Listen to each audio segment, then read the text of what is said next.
કોરોનાના કેસોમાં વધારો થઈ રહ્યો છે ત્યારે ગુજરાતમાં ગઈકાલે છેલ્લા 24 કલાકમાં કોરોનાના 223 નવા કેસ નોંધાયા છે, જેને લઈને રાજ્યમાં એક્ટિવ કેસની સંખ્યા 1227 ઉપર પહોંચી ગઈ છે, જેમાંથી 23 હોસ્પિટલમાં દાખલ છે જ્યારે 1204 દર્દી ઓપીડી બેઝ સારવારમાં છે।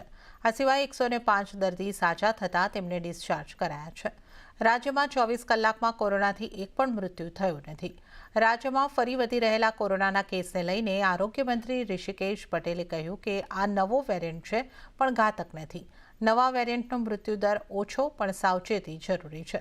લક્ષણો દેખાય તો તાત્કાલિક સારવાર શરૂ કરવી।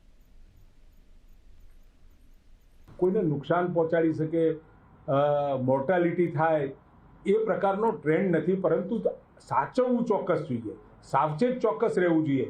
શરદી ખાંસી થઈ હોય, નાકમાં લીંટ આવતું હોય, ગળામાં દુખાવો થતો હોય કે એ પ્રકારના કોઈ પણ પ્રકારના તમામને લક્ષણ જોવા મળે તો તાત્કાલિક પોતાની જાતને ક્વોરન્ટાઇન કરી અને સિમ્પટોમેટિક સારવાર ચાલુ કરી દેવી જોઈએ।